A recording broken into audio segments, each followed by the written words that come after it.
Okay, go ahead. Okay, Antoine Dixon, leader. Sandy Burkos, facilitator. Krista Hunter, data analysis. Laura Mitchell, timekeeper. Katie Moulton, recorder. Erin Bray, task keeper. Sandy's going to talk briefly about the demographics of the school in which Mr. Thomas is working at. So Mr. Thomas is working at Thomas Jefferson, he's working at Thomas Jefferson Elementary School.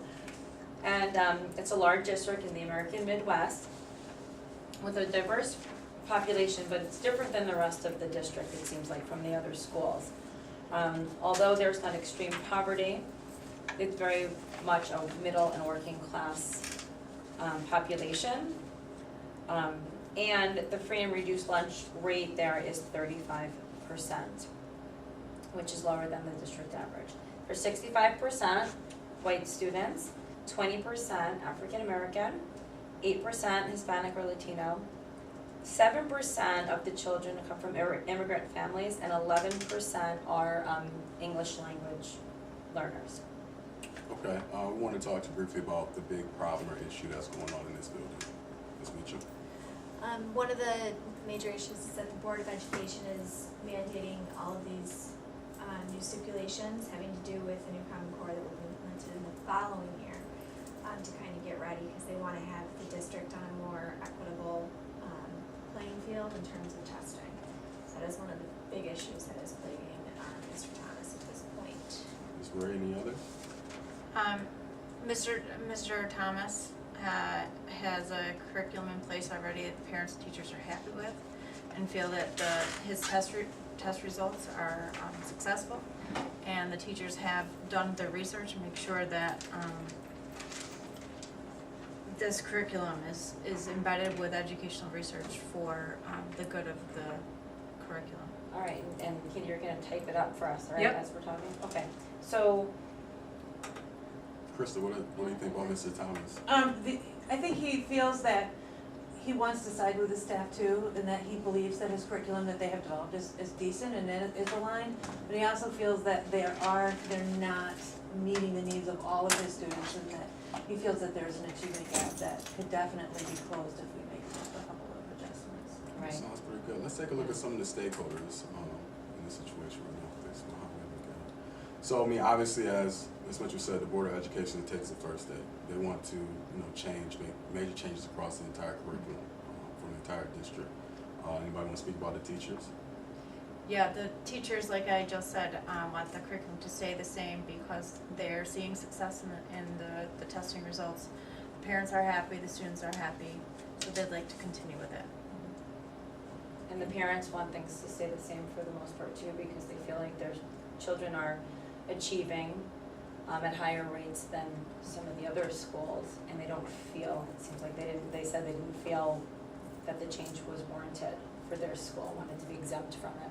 Katie, what about the students? I think that the students feel like they're under a lot of pressure at this point to achieve high grades, and there's a lot of competition going on within the school.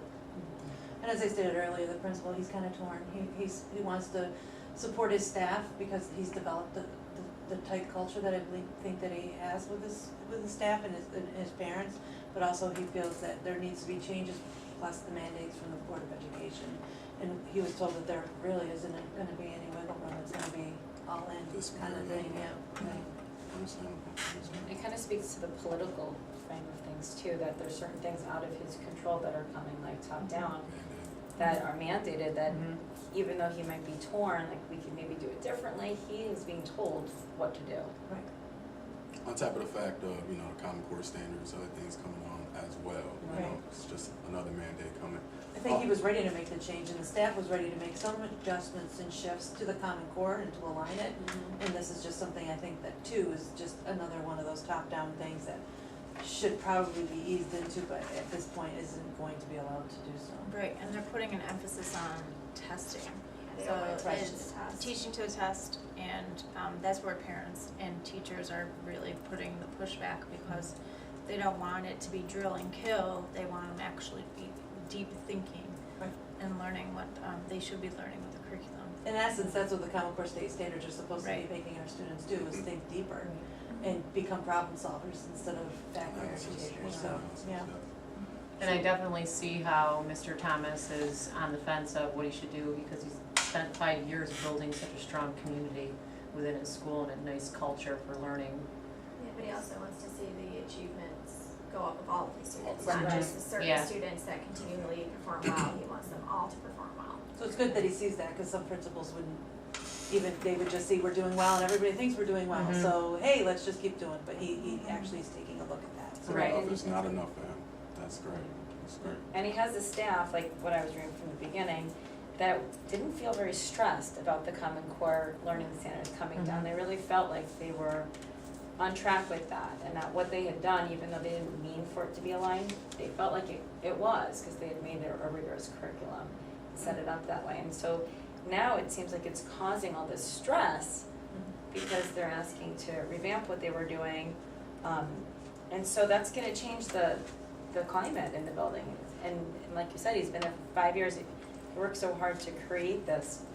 And reading it, it seems like a very collegial environment, like where they really are thinking about what is best for the students, what are the Mhm. best practices, what are they doing? And to build that up over those years. It actually leads right into the current reality I was piece. gonna Yeah, say, so let's go Let's take a there. look at some of the specific problems with the building. So what do you think is one of the problems there? I think the achievement gap is inevitable with the difference between the black and white students, in addition with the students with disabilities, and the economically disadvantaged versus advantaged. It's It's important to something note that like, they're performing not as well as the other students in their buildings, but they are performing better than the rest of the district and their same counterparts. Right. But they still could do better, regardless of where they fall, they still need to do better, and that is a current reality that we are experiencing. Which provides, is another part of the issue, because it provides some of the people from the outside to say, well, these kids may not be doing as well as the other kids, but at least they're doing better than everybody else in the district in the Right. same category. Right. Mhm. Which, causes quite a few issues. Any other issues, Thomas Jefferson? Well, back on the students, another current reality for the students is they are feeling a lot of pressure on these state tests, a lot of test prep, and are you gonna go to a good college, are you gonna get good grades, are you gonna have a successful job? It's putting a lot of pressure on those students again. And then, the parents of the students who are doing really well, they feel that the counterparts of those people who are not performing as well as their students are pulling them back, and so they're trying to move away a little bit more from group work and working together and pushing towards inclusion, because it's all about being better and getting better and doing well on the test, and they feel that. Definitely. So that lends itself to what you had just said. We don't wanna create that us versus them, we want everybody to work together, Right. we want everybody in the building to work towards a common goal. Right. And what I like about Mr. Thomas, I like to call him Jeff personally, but Mr. Thomas, is that he's really thinking about those marginalized students, the ones who don't have that big voice attached to them. And most of the people think everything's okay, and that these statistics, the data is speaking what it speaks in many other schools, and should be, that's just the way it is. Mr. Thomas is saying, no, let's look at it differently. Let's say, how are we going to narrow this achievement gap and bring some of these students to higher standards and achieve more? So I like that, because we do see this issue so often in so many schools, and I don't think it really even always matters if it's urban or suburban, or it's an issue facing many schools and school Mhm. districts across our nation. So I think that's good that he wants to look at it in that I perspective. think so.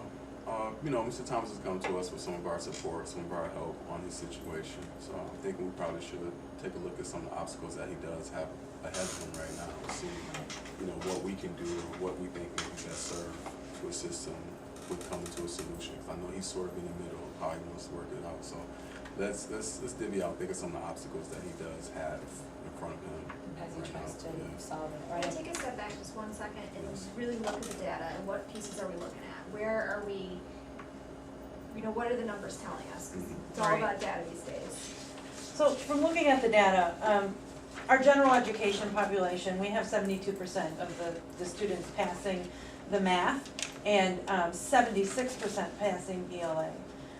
So doing fairly well, I would say, around average. If you take a look at students with disabilities though, it drastically drops. They only have 24% of their students passing math and 11% passing the ELA assessments. So there is a huge gap there that definitely needs to be looked at.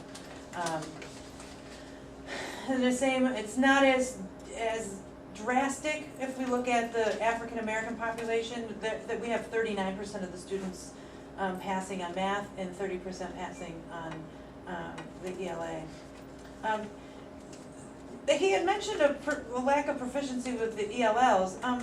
They weren't tested for the ELA, but for math, there's a gap, but it's not really drastic at all. 64% of their English language learners or English proficient students are passing.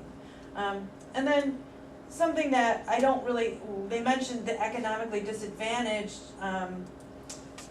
at only 50 and 46% of the students, but it's really hard to, I'm having a hard time with that because we can have some of our other categories falling into that economically disadvantaged group. So, I mean, how do you differentiate? They didn't just say, okay, here are, for example, let's just, the students with disabilities, 24% of those students with disabilities, well, how many of those are economically, Right. in that economic stature too, so A lot of these categories Right. can It's- show. We need to disaggregate that data. we need to really look at it just to because, see are you what- saying because they're a student with a disability, they don't fall into the economically disadvantaged, or are they counted twice? Right, exactly. And same with, and same with some of our general education students, I mean, or the Hispanic and Latino students in female and male, it's looking at it as broken up, but That can be broken up even further, right? But if we had to look at it, there is a gap. 50% of economically disadvantaged are not passing as opposed to the 46, so. Right. I think there are a lot of factors playing into it, and we can, but I think if we, no matter what we put in place, what's good for all students is gonna work for all students. It doesn't necessarily have to be pigeonholed, well, let's just focus on economically disadvantaged. Right, so whatever solution we come up with that is addressing minority students, students with disabilities, should also be Right. appropriate and targeted for economically So disadvantaged. just basically, the data does prove that there is an achievement gap. Absolutely. And in the areas that we have mentioned, but specifically towards students with disabilities and Black or African American students that attend Thomas Jefferson. So that just solidifies, Mr. Thomas's concerns that they are doing well for the most part, but they could be doing better. Right. And that's what the parents seem to be misguided Mhm. on, I think is the correct term to use there, where they think everybody's doing well, but it's certainly not. I mean, they're clearly doing better than their counterparts That's in what other I'm schools. saying. That's gonna be the issue as far as the obstacles, because that same group, that 24% of disability students who tested at Thomas Jefferson, 5% of those students In the whole district. in the whole Right, district right. actually were proficient. So, I mean, even though I agree with you 100%, these students all need to be doing better than that. 24% is definitely low, but to some of these other parents or some other people around, they're saying, well, we did a lot better than Right, the rest of right. the district. Right. So they are So doing, is that work? they're doing something right, Right. with students with Right. disabilities. Exactly, They just need that's- to progress on what they're doing well. Mhm. Right, that's the whole inclusive model that Mhm. Thomas Jefferson Elementary is promoting. You can see there's a striking difference between our ones versus the whole district and the ones versus our school district. Right. We're right on the cusp of being passing, like 51% of us being passing, so. So they're doing something right. Something right, Right, and so whatever we decide to do, when we look at it, we have to look at their strengths and what they're doing well and build on that, so that way we can come up with a model that they're happy with, that's kind of giving them kudos for what they're already doing. Right. And then building on that, so, yeah, I mean, it's gotta be hard to be in a school and be charged with this and wanna try to continue with what you're doing or have to change what you're doing when you're considered the successful school Right. in the district. It's easy when you're, at the bottom, oh, we have to revamp everything because we're not performing, but this is like one of the successful schools. But I Right. think one of the issues that plagues all schools, and even our schools, is we become complacent with mediocrity in a Right. sense. We, 72%, they're happy with 72%, Well, and the problem and we with should be 72 is looking at 99 to the 100%. Right. You know? 28% that are getting left Right. behind. Right. That's the biggest issue. But that's what's Yeah. hard for And him. they said that actually in here, is that no child is being left behind, Right. but they are Yeah, being they are. left They behind, are. and it's the bottom line, they are, It is, there's still, Right. there's always room for improvement, and they have, 28% room improvement for math and, Yeah. 24 for ELA, so. So And I would Yeah. imagine that Jeff is worried about, with having 51, I'm looking at the math, 51% with student disabilities that are level 2s, he's probably worried if we do change the curriculum, how about if that does all of a sudden become, 50% are level 1s? Right. Like, Right. he's probably worried whatever we're doing, and if we change it, it's gonna lower maybe our disadvantaged, our numbers that aren't. Moving it in the wrong direction. Right, And don't forget the The dip that possibility happens of with that. the new implementation, is it dips Yep. sometimes before a game. right, But yeah, that's gotta be the hardest part, because he's gonna have to really get these teachers and all the stakeholders to see things that they haven't had to look at, because they saw themselves as the successful school, and that's gonna be those, Go on. you know what word I'm thinking, right? The, Well, I was just saying you're leading directly into the obstacles that we're yeah, gonna so let's face. Right, take it that okay. way. That is a direct lead in, Yeah, let's do that. because one of the obstacles is going to the parents. How are we gonna have? Parents and staff on board. Yes, how are we going to get them on board and realize that there needs to be a change? Right. So It's the not obstacle gonna is do it. maybe parent and staff resistance would be the obstacle. pushback, yeah. Cause they really are happy with status quo, right? Mhm. So, the obstacle's gonna be the resistance from them, the pushback. One other obstacle that we really didn't get a chance to dive into yet is if he doesn't want to 100% go with the district mandates, how would he speak to his higher ups? So how would he Right. speak to people at the district level of, okay, I see the mandates you have in place, can we, adapt these a little bit? Can I make some changes to them so they still work for my building? So, Right. it's something to actually look at, an obstacle Right. from the district level. Because I So don't it would think be it always getting has to district be. buy-in, but Exactly. I don't Board think of it- Education and district buy-in. I don't think it always has to be, my way versus the highway thing. I Right. think he does have significant data to show, like, we are doing something right. We can take your mandates, but can we work with them a little bit? Right. Does that sound good? Yeah. Ms. Rowe? Did Okay. it say he went and that he was trying to say that they wanted to continue what they were doing and he was told no? He I thought I was, read that. he was asked, I think, and this is another obstacle, he was asked to kind of just ignore what the board is saying and creatively word what they are already doing. Mhm. Mhm. So I think that, But he said he it's was- an obstacle is the politics of the whole thing, I think, Mhm. too. It Is is. pleasing both sides. We clearly have a dilemma here. We're not gonna make Right. everybody happy. Absolutely. It's impossible. There's gonna have to be some give and take in this. And so, one of his obstacles is making sure that both sides are heard, I think, through the solution. And making Right. sure that, Just a question out of curiosity, which side do you think you need to put more energy, as he is the principal? Mhm.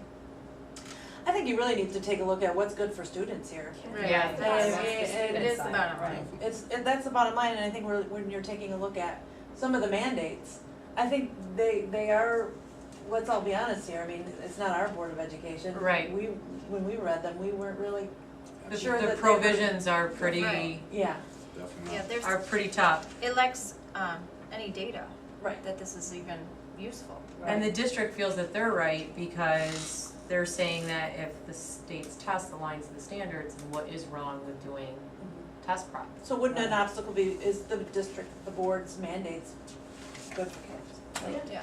That would be the. Right. Or if we have to look at how we have to solve it and try to kind of appease everybody, how can we implement those mandates in a way that doesn't alter too much of what they're doing? That it's blended in, it's not a big chunk so much every day of what they're doing, but it meets that requirement Right, and it's done in a way that can appease all parties. Mhm. Right. I don't know if we're appeasing all parties on this, it just looks I like know. the teachers really don't like the board. I was just looking at one sentence, it says, a number of people argued that the board members were playing politics by attempting to divert attention from Yep. some of their own failures. Yeah, right, They were more that's- concerned with sound bites than sound education. So, It sounds like a root cause, like an Exactly. underlying Mhm. issue Exactly. of that resistance. exactly. So, I mean, obviously that's not anything we're worried about Mr. Thomas handling, trying to appease both sides from a standpoint of liking each other, but definitely that is a root. Right, it issue says with there's, this. Also, I think maybe on the same, is it page 3? Yep.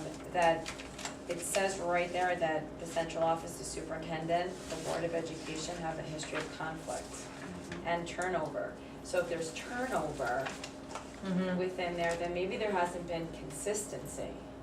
And we all know Yes. that feels like, right? And Right. as teachers, it's like, oh, here comes another thing, here comes another. Mhm. So it seems like these are also kind of underlying causes to maybe how the emotions got so high and how they feel the way they do. They feel like they're doing a good thing, you're gonna make me change it maybe again, or, you know, in 5 years we got to this point. Right, So that conflict is something that, you know, it probably affects the district at large. So couldn't we say, Top kind down. of summing up that, like, an obstacle being, how do you put the children at the forefront? How do you bring them as the top priority in this whole situation? And that conflict can't get in the way.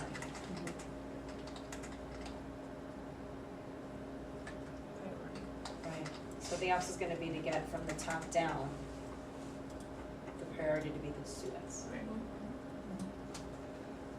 And not just the students, but also, like it says right here, the poor and minority students. Mhm. And we're going to add in our disabled students as well. Mhm. Exactly. Exactly. I guess another part, teachers are a little upset with, I know we talked briefly about the mandates and what they had to teach, but I know a lot of them are saying they were upset with, this root memorization. It seemed like they were only teaching kids basic facts on how Like to drill pass a and kill. test, Mhm. drill and Yeah. kill, versus trying to actually teach them higher level thinking questions, things of that nature. So and that doesn't really absolutely. go with the Common Core State Standards, Exactly. because that whole Exactly. point behind it is learning how to think. Exactly. Right, weren't you thinking when you read that, like, everything So they're I guess saying we you could can do, say- go with Common Core? So the obstacle we could say is drill and kill is in direct opposite of what the Common Core Yeah. state standards Right. are promoting. Right, Because they want us to think deeper. right. What is that saying? And it used to be a mile wide and an inch deep, and now it's a mile deep and an inch wide. Yeah. Right. Yep. Right, so some of the concerns are absolutely valid, you know, and we all felt it when we read it, but Yeah.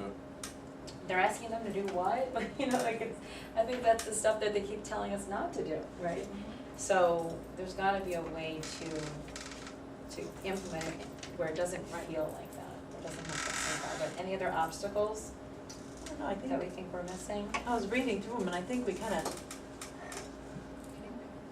Let's think about the stakeholders that we went through and see if. Do you want me to go back to that, Um, so you can look at it quick, or? Let's take a look. Well, so we've got parents, how to get them on board. We've got that. teachers same. Yep.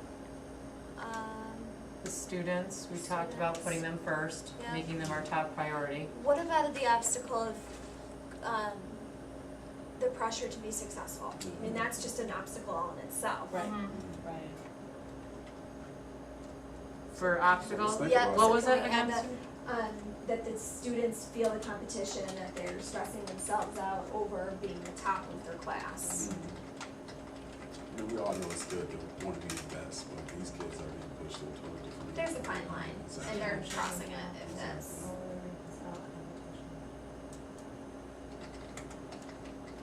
fourth And graders the should be obstacles- stressed about college. About college, exactly. The obstacle for the principal is gonna be his job, his community, like, you know, he's gotta have some major conflicts And I think we happening. addressed it up Yeah. on the first slide with, Let me see it. We didn't really Pushback talk from the about the, district level, we said. yeah, Right. pushback from district level, yeah. Right, but specifically, I mean, if you're the principal, you know, we're all principals, Mhm. and if something is coming down, top down to us, and we It's have to hard to implement say it in our no. building, even though we're getting pushback from Mhm. our staff and from our parents, this is our job, we're told what to do just as much as they're being told what to do. Right. And whether we like it or not, sometimes we do it, right? So that's an obstacle where how does he do it? How does he implement this in a way that he can live with, that shows that he is complying with what he's being asked to do, but he's also keeping the community happy and keeping his staff Well, maybe feeling the comfortable with largest the way they're obstacle is teaching. keeping students at the forefront. Right, and Yeah. which is probably within his school vision. Mm-hmm. That's something that needs to be How do prominent. you bring the new mandates into his existing vision Right. that have consistently Make sure worked for the majority of the students? Right. So bringing that vision and kind of tweaking it to fit those mandates into it, to make sure that it's successful. So maybe one of the obstacle is the vision, like maybe we should like look at that to say that maybe it's something we need to do. Is to Revamp look at the it, vision. get a group, a diverse group together to say, let's look at what our vision statement is, Right. what our mission is for our building, and Mhm. let's say, is it including everybody? It's gonna make the Yeah. teachers feel a little happier if they're actually being heard. And Do you and think I we like would your try- ideas and everything, but I think we're getting ahead of ourselves, I Yeah. think we're jumping to the It's part of the solution. plan, but the obstacle is maybe the lack of vision I'll make for all note of it on a students. post-it. Yeah, It's there you slide. go. Good job, recorder. Yeah, because we have to look at an obstacle, it could be the lack of professional development that's happening in relation to cultural diversity. And, right, like, we have to, so I mean, Possibility. well, you're saying that there's Yeah. people who aren't seeing this whole group of students who aren't Teaching achieving. to all diverse Right. learners. So we need some maybe cultural sensitivity training or something that's going to make There you people. go, jump to the solution again. No, Are no, you no, speaking to there's the- gotta be a lack of it Are happening you right now. speaking to the pushback from the parents and the students with the cooperative learning aspect as well? Right, there's obviously some So that's an obstacle insensitivity. because, Yeah. I mean, the Common Core is a big advocate for, Group learning, this cooperative group- learning. we want them to be, Collaboration. Exactly. you Right. know, so it's giving us kind of a segue into the Common Core. So this is an obstacle, the parents are not aware of what cooperative learning does. Right. It's And also how it can 21st century actually- skill, collaboration, Right. they need to learn how to collaborate with each Right. other. And, you know, to go along with that same obstacle, the parents may just not know what's coming ahead as far as the Common Core, things of that nature in general. So they may not know that the curriculums are about to change regardless. There's gonna be changes to the curriculum. Right. Something else that they probably need to know. So the obstacle could be their lack of understanding of the Exactly. Common Core. Exactly. Yeah. I think there was a Very group good. that talked about that in one of my classes. Mm. I think there was two. Mhm. Now, do we wanna add the whole inclusive piece to this? A lot of people don't know what inclusion actually Right. means. Right. What it looks like, sounds like. For a parent, I would like to know what my kid faces every day. And just to get a better understanding of what it would look like, Right. could help them So that would be more like be part of more this- promoting, I think of parents inclusive. think that teachers need to teach to the person who's getting it last, so we're not gonna move forward until every single person in this class is on the same page, and Right. that's not what I think inclusion that's is, what it's a fear differentiating. parents have is. Right, exactly, So, you're right. I think that is an Their whole- obstacle, that's how the they lack think of understanding of Right. inclusion in the model and how Yeah. it should. So that would be good Inclusive contributing model. for the solution. That's a Right. solution. Get So, yeah. Put that in the obstacles as well. But it It's is still definitely not an enough. obstacle. What do you guys want me to write for that one? The lack Sorry. of Understanding. understanding of inclusion. Right. Oh, Of okay. inclusive. Right, thinking school that model. that's holding their children back.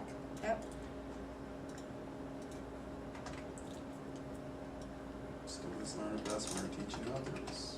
Yes, that is true. Well, that's They a whole say different you know skill. it, and if you can teach it, Yeah. Right. and to have true understanding of it. Yep. Chinese proverb. Well, remember when they first started with the state test, when they started giving that written part, explain how you got your answer, Mm-hmm. and everyone fell apart, and that was when we drilled that, like we were pushing that so much. Okay, you got it. For math? How'd you do it? How'd you do Yeah. it? How'd you do it? And they had such a hard time with that. But then it became natural to them, and this is just Right. another thing This is of, another it's thing. just, If your child gotta- is explaining something Yep. to another child, that's a higher level thinking Mhm. skill, that's a higher order of thinking, so that doesn't come easy for a lot of people. alright, so we Okay, have you're our good. obstacles. Yes. Yeah. Are we good with all those? I think we did a good job. Yeah. Okay. I don't There's a think we, lot, and we're gonna have to I address don't think each we one of missed them. many of them. and there might even be some that once we start really looking, we'll combine and we'll Yeah. see that they're, then when we start looking at root causes, they might all fall under something, Alright. so. Right. So we can go back to it too if we think of anything. Yeah. All right, so we finished the obstacles, and so we would start on what now? Possible solutions, right? Possible Is that the next solutions. piece?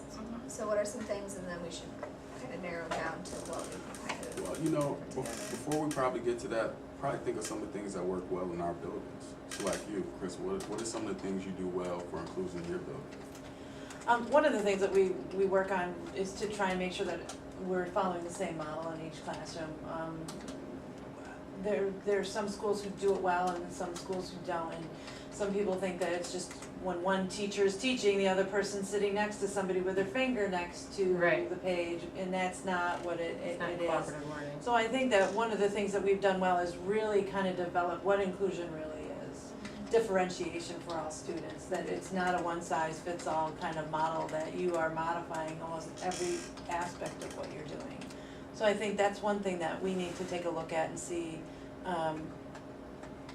and maybe even collect some positive deviance from those groups that we can go into and see, and have him go in and find people who are doing it well and are representing the model well, and ask those people to see really, how are you doing it, and maybe we can move it around. Like a collaborative coaching model? Yeah, so like in your building is what Yeah. I'm saying, so how does like one of your good classrooms look that where a lot of inclusion is going on? One of the things, well, we've started using the professional learning communities too, so when we have a group of, when you have a teacher who effectively uses their teaching assistants and their teacher, there's constant small groups, not pulling apart and going into a completely different room, but there's, one of the jobs of the special education teacher, not necessarily is to do the instruction, but to do the modifying. Mm-hmm. So they always are sitting down and providing planning time for both those teachers to meet is important in these That's keys. so important. So that they can see, okay, this is what we want, this is our goal. How are we gonna bring everybody there? Okay. Right?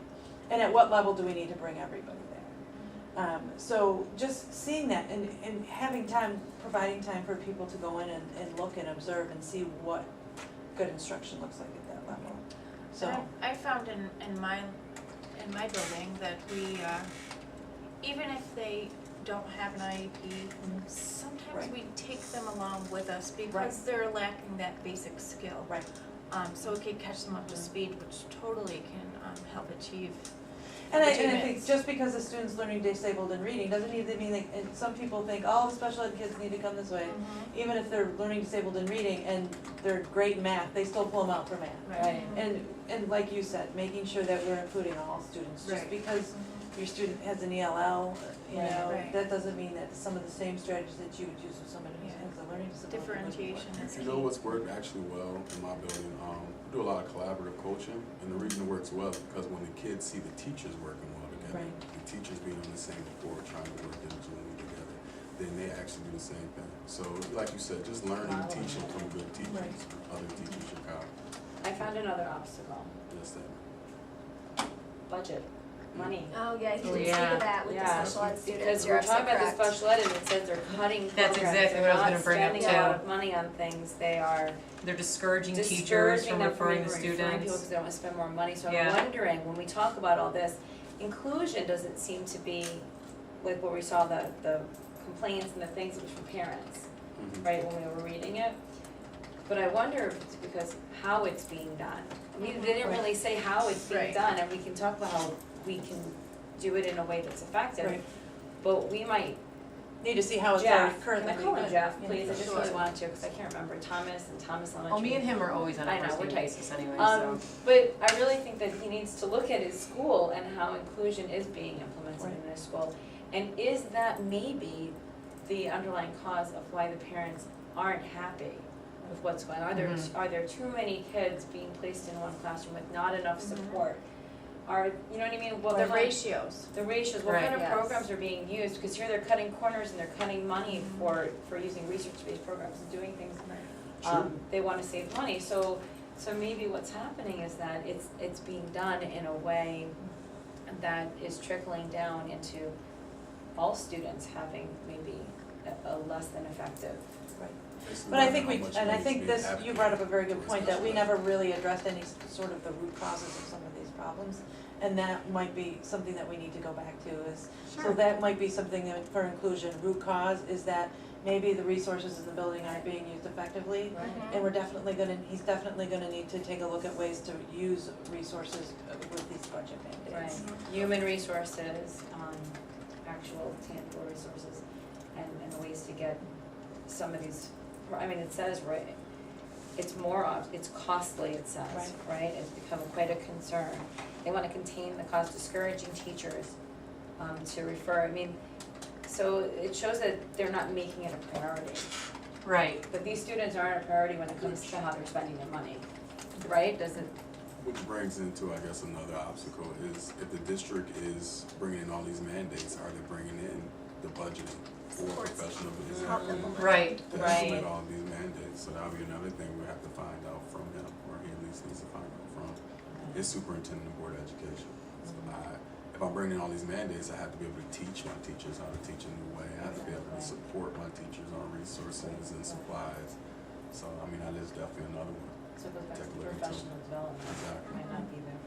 So we said the other, one of the other root causes would be,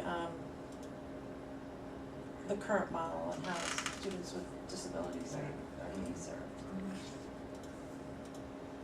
Yeah, so then we have budget, current, model, which we don't know what it Right. is, but it's definitely something they have to evaluate. Right. Their program, they need to look at their program. Any other ideas, Ms. Mitchell, about what inclusion looks like in your building, or? It's interesting, I'm actually just gonna be teaching inclusion for the first time ever this fall, so I'm a little nervous about it, but, I mean, we've been going to workshops, learning how to be effective Professional co-teachers. development. Yes, that's what we've been doing in my building, to prepare me, someone who's never done it before, to sit down and really be like, okay, this is what it looks like, this is what it sounds like in a classroom where there are two adults, teaching together, and it's really what it is, it's a co-teaching model, Is that what you're gonna be doing in the fall? yes. So You're you'll gonna be have a co-teacher in the together room at all Yes. times? Well, not all times because we're switching, like I'm Mhm. only teaching math and science, and I have a counterpart who's teaching ELA and social studies. What grade is it? Fourth. Didn't you teach first? I did, and then I got moved to fourth. So. This is before you became the principal. Of course. Oh, wait, you're the Okay. principal, Of yes, course. she's the principal. So I mean, there's a lot of professional development and how to do it correctly. Mm-hmm. And then beyond that, it's, I think Krista said, it's not just, or Erin, it's not, these are the special ed kids, they're over here. It's bringing them into their regular classroom and having them be a part of it. And I've seen that a lot in my building. That's good. All the students should feel the same.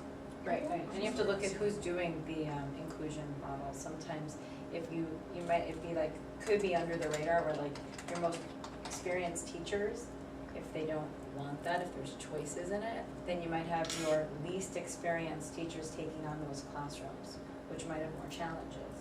So that's something to think of too, like, are we utilizing our most experienced teachers or veterans, like, who, for some of the most challenging classrooms.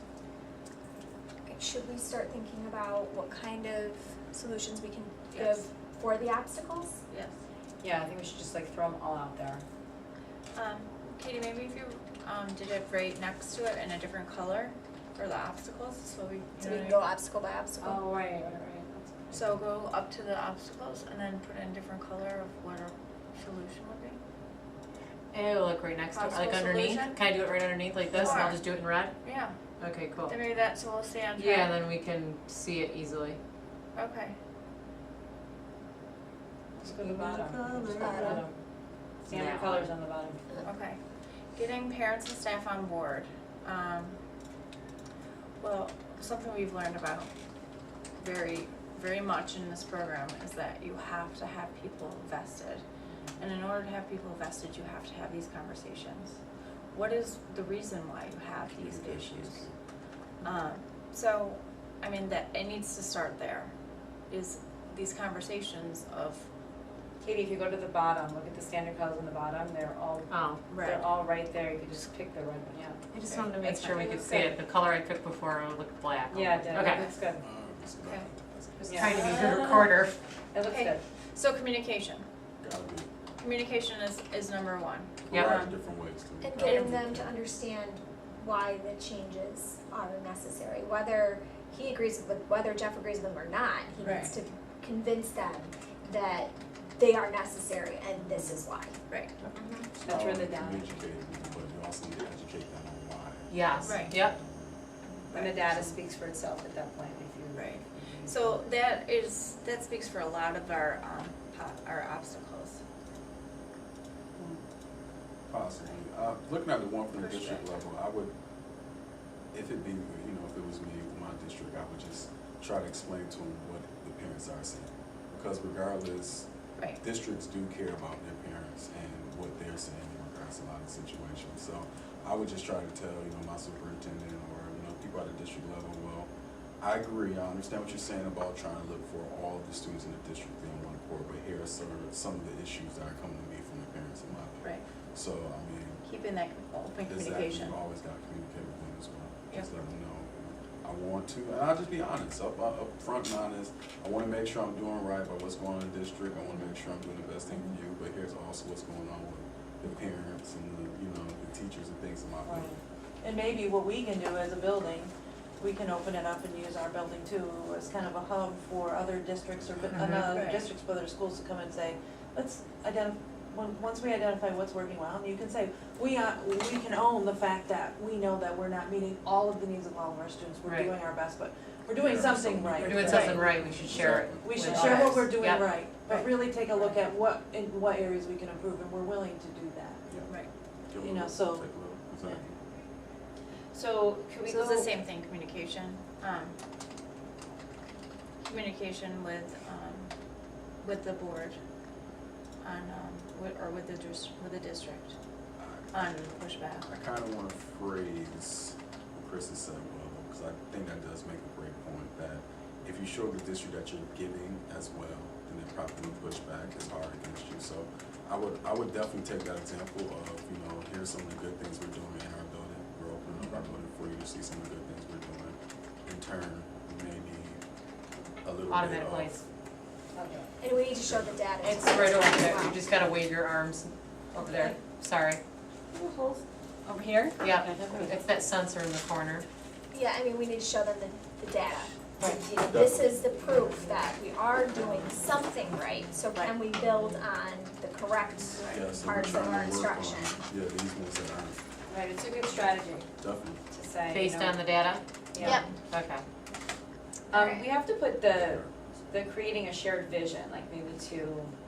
Can that do that, be- 'cause they're going to have to do some type of compromise in the Right. school, they're gonna have to change Well, some. that's both, though. That's some parents too. I was gonna say, I think that's Yeah. for both of these Yeah. categories. Yeah. Yeah, so I think there needs Connecting to the be- changes to the vision, because clearly they have something working in Right. their building currently, there was, and it's verging toward not being, a good positive culture in the building. Right. Yeah. So, we need to connect, and continue and use what we have positively to help them understand, so connecting our changes and how they're connecting to our vision.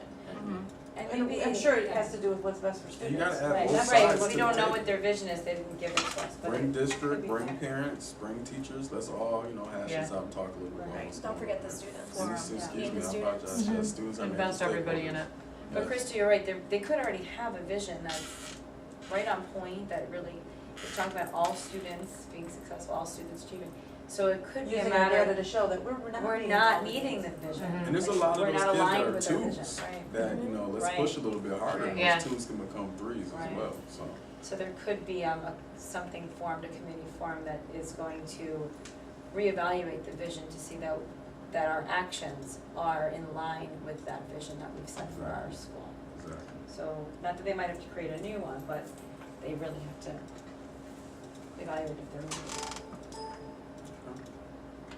Okay, so Deliver a going back couple to the more next, obstacles. yeah, Okay, the the students, students, go ahead. Go ahead. The students are stressing themselves out over, the competition with testing. What do you think, Ms. Bird? Well, I mean, I get the point. I think a little competition is okay, but they're really stressing out here. And fourth graders should be enjoying their youth, not stressing about these tests. So I'm not exactly sure.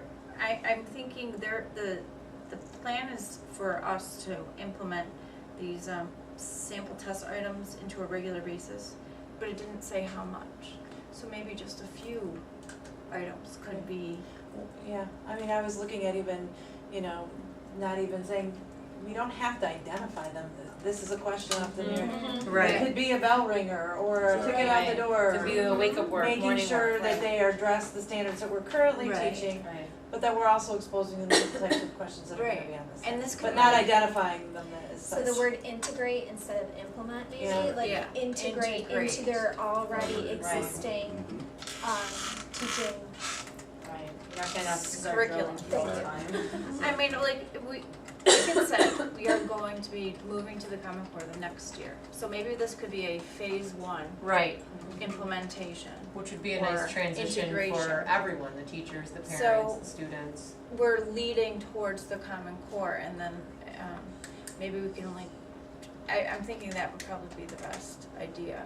And stop emphasizing the test. I mean, Right. the kids don't need to think about the test. The test Exactly. is 3 days. And Right. yeah, Right. obviously it counts for something, but it's 3 days. Right. They need to worry about what the 4th grade curriculum or whatever the case is going to help them in 5th grade, is going to help them in 6th grade. You know, they need to Right. learn about, they need to zero in on their bottom line. Right. This is what I need to learn. Well, you know, teachers are notorious for saying, Yes. this is gonna be on the test. Yeah. Right, Uh-huh. right. You need to know this, it's gonna be on that test. But there is a place for test practice. When I was a teacher before I became a principal, I taught 4th grade and we had to do test practice. Yep. Not so much to make students or parents, you know, overwhelmed or stressed about it, but really you have to go at it with the way that this is going to de-stress you. You're gonna be familiar with the format, you're going to be familiar with the type of questioning that Right. you're going to be presented with.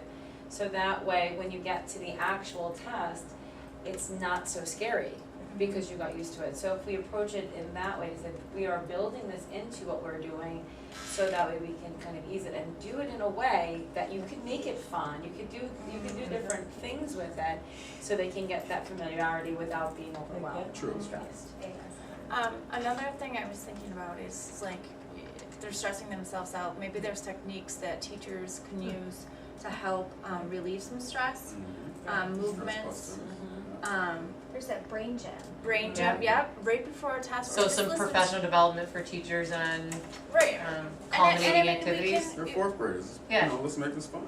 Yes. Give them a little bit more Yeah. to actually Yeah, get involved. any grade that's taking a test. So techniques on reducing stress. Yep, Now, this doesn't have to necessarily just do for the students, this could also be the parents as well, because. it could be for the teachers too. Yes. Think about how stressed you get as a, Exactly right. Oh, yeah. when we were teachers, think about how stressed you get when the tests are coming. I mean, Oh, yeah. I would lose sleep over it on how my kids were gonna do, 'cause it's out of your control. I mean, I think that professional development piece for everyone would be very beneficiary. Stress and also basic health, nutrition, they need Mhm. to sleep well, eat breakfast. Before all school days, not Right. just days. Right. Yeah. Right. Let's talk about it ongoing, Yes. throughout the year, so Throughout it's the not year, like, yeah. hey, it's test time, everyone get a good And breakfast. make sure you eat your Right. bagels. So professional development on de-stressing.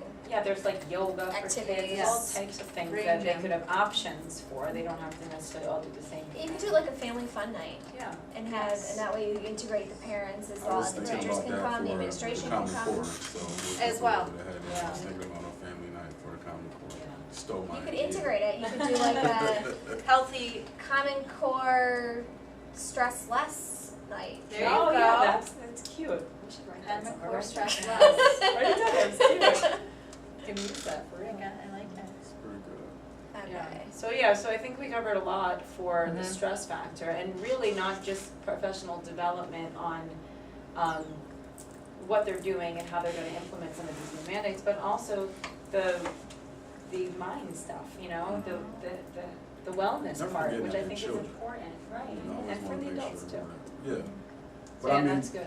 just thinking about, a 4th grader, I know I heard somebody say a 4th grader stressed out over college. We always want to make sure we bring it back. And like you said, the best bet's for the kids, their children, Right. their students. We want them to understand that right now this is your time to learn, but you're a child. You know, Right. Live like a child.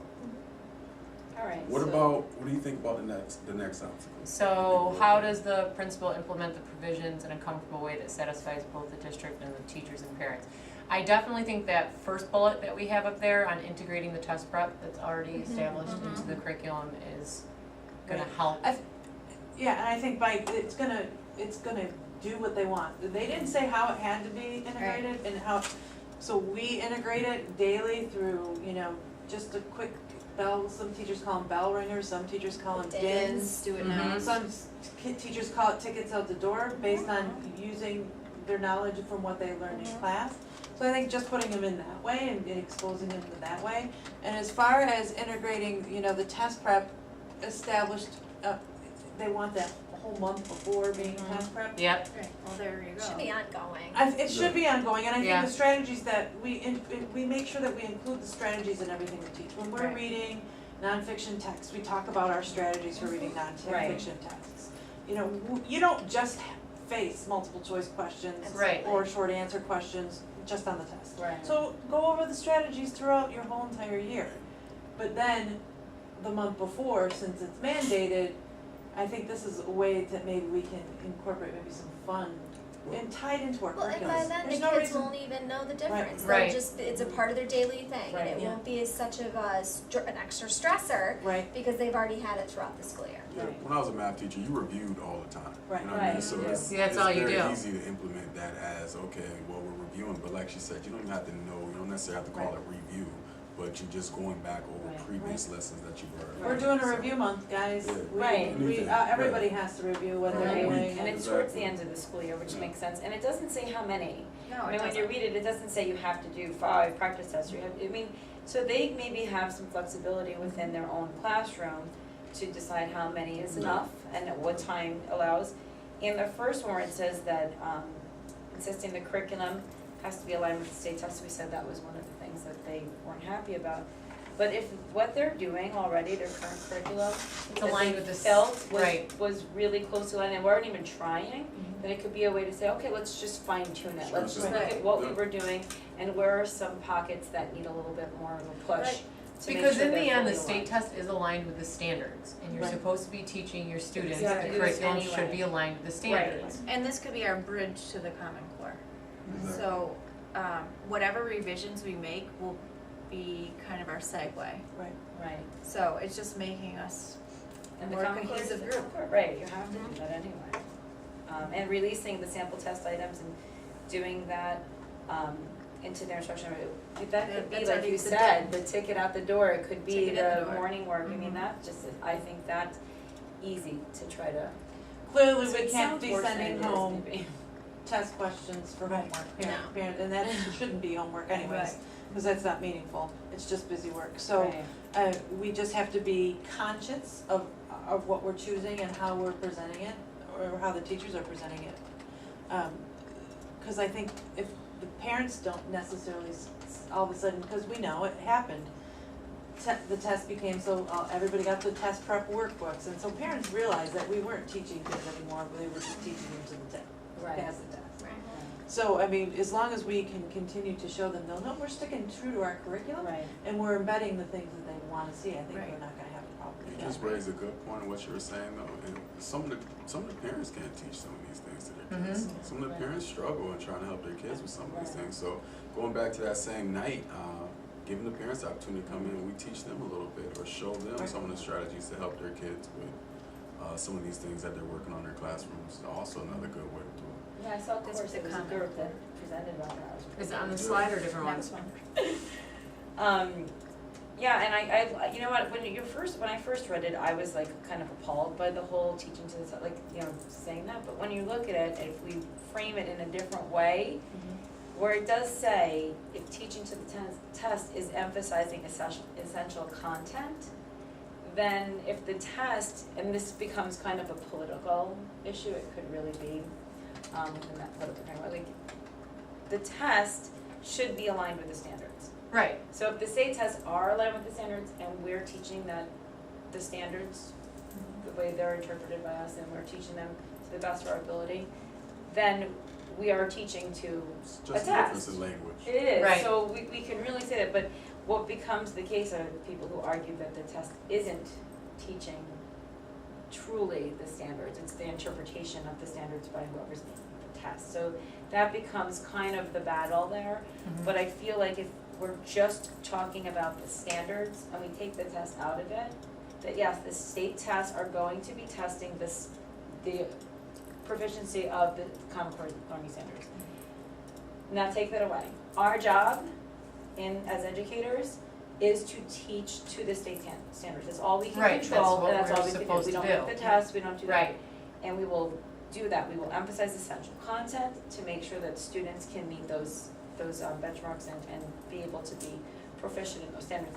And that's all we can control. And that would be on that night that you're talking Yeah. about, where we could actually really have an understanding of the Common Core and separate it from what, It's basically We can't language we don't even control. have to share with the parents. Right. We don't have to say we're teaching to the test, where our teachers are teaching the way they've been teaching Right. already.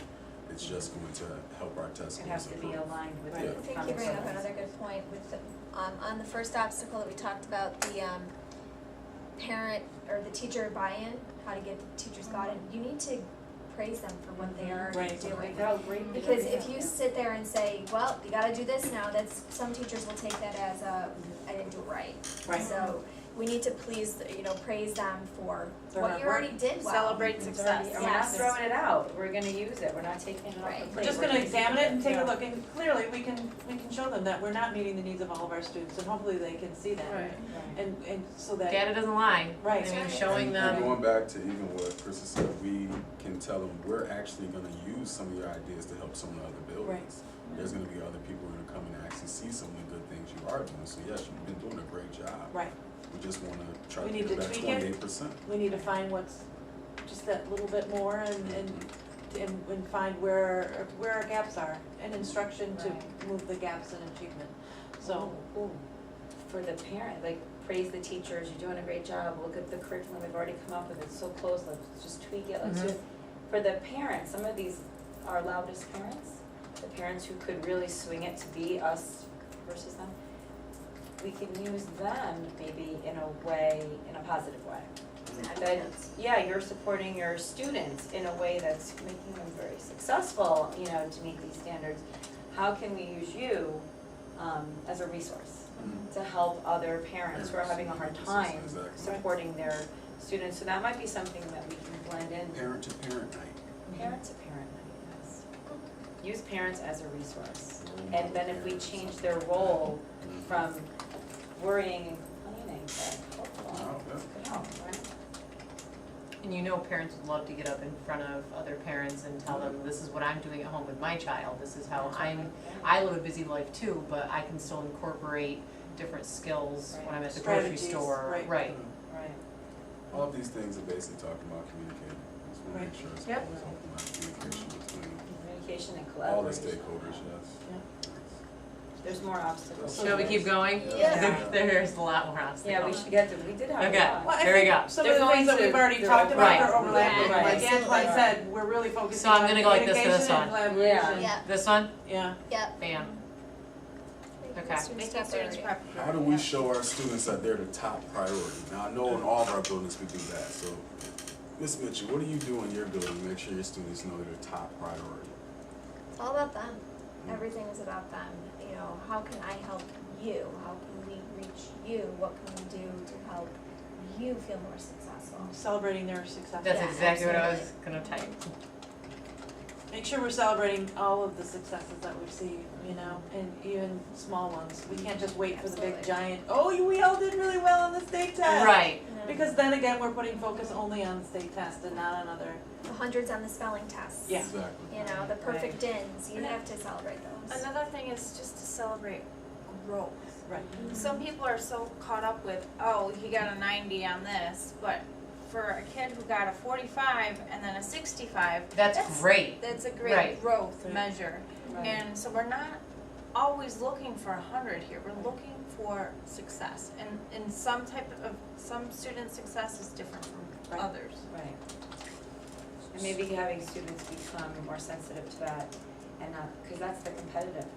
Mhm. They see I got 100, Right. the person got a 50, they might think, oh, I'm better, I'm this way. So How come to- they don't have to do 10 problems when I, Right, you know, he's doing 5, you know, and so just making sure that students understand differentiation and Right. that all students are valued right. and that we have to, you know, there are some students who think, just like their parents, it's Yeah. all about them. Mhm. Mhm. So we need to, I guess, maybe develop a stronger sense of community within the classroom and that Right. we're all here for each other, you know, maybe some responsive classroom type. Yeah. Yeah, I was just thinking of, you know, maybe like a culturally student, responsive. a student mentor or things of that nature, where you give those students, stronger students opportunity to yeah. help and assist with some of the other students who may need a little bit more assistance. So it's like using the parents Exactly. in a way as research, we can use the students. Student to student night. Yeah. Exactly. Oh. Even- Well, within the classroom, Right, but. right. Yeah, Students even to if you student take, you know, a fourth support. grader and a first grader, you know, Right. you know how happy you're to make that fourth grader who's working Community with, of helping caring out, building. exactly. Mhm. Yeah. Just Exactly. building those relationships. Mhm. So, you know, letting the students know that we care about them, but also letting the students understand they should care about each other. Right, and Just as encourage well. each other Mhm. and try to build some of those skills. As my timekeeper role, I just wanna let everybody know we are an hour in. Thank Okay. you. So why don't we finish up the obstacles, Yep, we got a couple with more. our solutions for each, and then we will, Take a look at, Take a- maybe yeah. take a break take a and, break. yeah. All right, so are we on to the next Drilling one? kills Yep, drill and options. kill I think we is addressed that, is though. it? Yeah. We Yeah, did. I think Yeah, so because too. that came with Because the it's Common promoting, Core. yeah, Yeah. Common Core, pleasing both sides, which we already talked about. Making sure both sides are Heard. Heard through the heard through the solution. solution. Well, there you can That put would where be- we talked about the vision. Right. Right. And that- And same I with think the the board. parent night though too, Yeah, like yeah. having some type of parent night. And I think we also need to work to make sure that we are explicitly showing the district or the board that we are meeting their mandates in these ways. I think we need to have a period of time where we're saying, we heard you, this is Mhm. what the changes that we have made, Mhm. and we feel that they meet your mandates. Right. But you know, also feel free to use our building as a resource to help, Right. you know, show the other schools in the district that there are some things that we are doing that are clearly working well based on the data. Well, in my building, I know another thing that I do is PTO meetings, parent nights, things of that nature. I always ask somebody from the district to come down, Right. just to be a part of those environments. So that way, if they do ever have any questions of parents that they want to get off that they feel are, you know, a little higher than me, then they can ask some Right. people. You know, maybe the director of middle school, Right. somebody that. So nature. visibility of, you know, The building leaders, our the district office leaders. people, yeah. Yeah. Because I mean, I've, you know, for a lot of parents, they feel like, okay, well, I can talk to the principal, but I really can't talk to anybody over the principal. Provide access No, to no, district exactly. personnel through Exactly, parent invites. yeah. We could do like open community forums and let's have a discussion, let's have a professional discussion as to why these things are beneficial for our students. Get back to that root thing where the students need to be at the forefront. Oh, man. I think that the board mandates is the same part with the vision. We, like, sometimes board members get caught up in other things. And as you can see that they had some, Keep going, sorry. they had some type of, issues in the past where it's all about them. If you re-emphasize the vision, that it's all about the students, it should bring us back to the same page. That's what we hope with our conversations. And I think that has to be purposeful, given the fact that they Right. said there's conflict, you know, happening within that realm of the district office with the Board of Education and the turnover. So it has to be purposeful in a way that we're really addressing really the accusation that there's a cover-up or there's something, you know, that they're trying to, Right. I don't know, I just think that that has to be there somewhere, just, otherwise, I don't know that, that had to come from years or something happening that's, you know, cultivated, that needs to be addressed, so I don't know how to necessarily do Yeah, that, I think but this is a become- tricky one because we can't flat out say that, Yeah, is it this, is. is this mandate, we can't necessarily talk specifically, because Right. we are gonna create an us versus Yeah. them if we Right, we say, don't wanna do that. we don't wanna do that, so it's Well, an just obstacle. Re-emphasize the We vision. can change the That's it. wording of that. The only thing I do think is that you don't want to isolate the board though. So you don't want to make Right. them feel like these mandates, no, you should have never did it, no. Because Right. there is some good to So that's it. why I'm saying the Yeah, way, we that have to flip we it. understand the obstacle, but directly stating that these mandates aren't good for kids, and Yeah. so we No, can't, Yeah. So what I would say with that, okay, the obstacles is the board mandates. good But for so the stating students. that what we're doing for our students by implementing your mandates are what we feel is best for kids. Mhm. How we implemented them, I think this is the best way we're gonna address not only our student needs, but the desires of the board to make sure that we are prepared for the test. Just wanna make sure that the board understands that we Right. are actually taking in what you're Right. doing, Right. just adapting it to. Excuse So, me, this school actually is taking, what you're doing, but they're adapting to fit their building best. so should we change the wording of the obstacle maybe to the community's, give me a word, the way they see the board, the way they're viewing the board, Right, based on the conflict that has ensued over the years, like, so say that that's an obstacle, the public's Instead of the opinion of Public's the board opinion of the board. of is the an board obstacle. is an obstacle, and the Based on, solution could be the visibility, someone mentioned that, to invite Previous Visibility, have a right, liaison, maybe if we have a board, like in my district, we have board members who become liaisons to different schools. And so they show up, they walk around, they come to your events, so you get a different vibe from them, you get a Exactly. different sense, it's not just board meetings, that's the only place you would see them. right. So they really wanna get to know the school. I know, so I think that could do I it, feel so bad spell like using your checker when you say visibility You're one. right, you gotta, So let's change the public opinion of the board, because I think without that, it might, Yeah, that's a good idea. it's too Very good. accusatory right now, It is. you know, and